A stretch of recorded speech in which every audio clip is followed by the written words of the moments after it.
പിന്നീട് 14 വർഷത്തിനു ശേഷം ബാർണബാസിനോടുകൂടെ ഞാൻ വീണ്ടും ജെറുസലേമിലേക്ക് പോയി.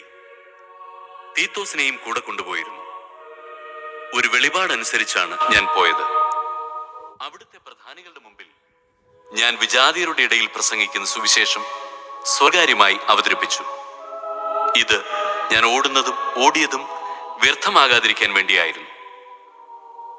എന്നോട് കൂടെ ഉണ്ടായിരുന്ന തീത്തോസ് ഒരു ഗ്രീക്കുകാരനായിരുന്നിട്ടും പരിച്ഛേദനത്തിന് നിർബന്ധിക്കപ്പെട്ടില്ല.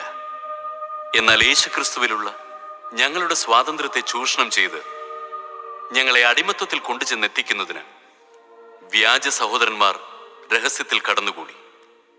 അവർക്ക് ഞങ്ങൾ നിമിഷ നേരത്തേക്ക് പോലും വശപ്പെട്ടില്ല. അത് സുവിശേഷത്തിന്റെ സത്യം നിങ്ങൾക്കായി നിലനിർത്തേണ്ടതിനാണ്.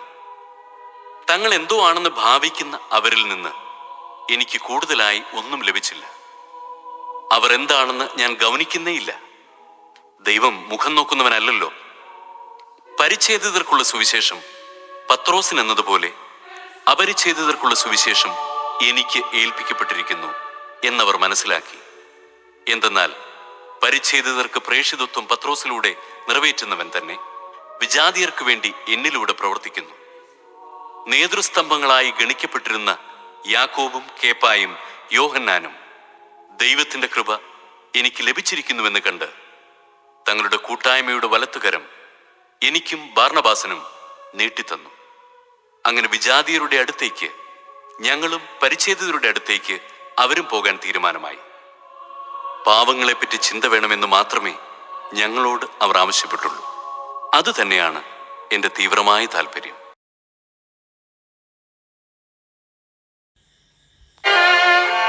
ചെന്നായ്ക്കളുടെ ഇടയിലേക്ക് ചെമ്മരിയാടുകളെ എന്ന പോലെ ഞാൻ നിങ്ങളെ അയക്കുന്നു.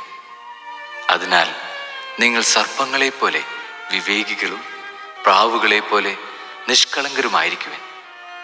മനുഷ്യരെ സൂക്ഷിച്ചുകൊള്ളുവിൻ. അവർ നിങ്ങളെ ന്യായാധിപ സംഘങ്ങൾക്ക് ഏൽപ്പിച്ചു കൊടുക്കും.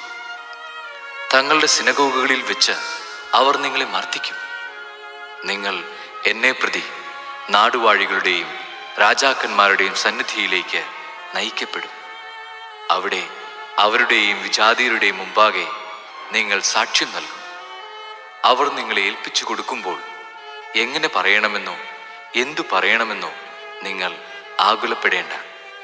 നിങ്ങൾ പറയേണ്ടത് ആ സമയത്ത് നിങ്ങൾക്ക് നൽകപ്പെടും. എന്തെന്നാൽ നിങ്ങളല്ല, നിങ്ങളിലൂടെ നിങ്ങളുടെ പിതാവിൻ്റെ ആത്മാവാണ് സംസാരിക്കുന്നത്.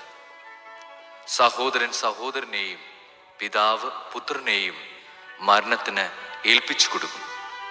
മക്കൾ മാതാപിതാക്കന്മാരെ എതിർക്കുകയും അവരെ വധിക്കുകയും ചെയ്യും. എൻ്റെ നാമം മൂലം നിങ്ങൾ സർവ്വരാലും ദ്വേഷിക്കപ്പെടും. അവസാനം വരെ സഹിച്ചു നിൽക്കുന്നവൻ രക്ഷപ്പെടും.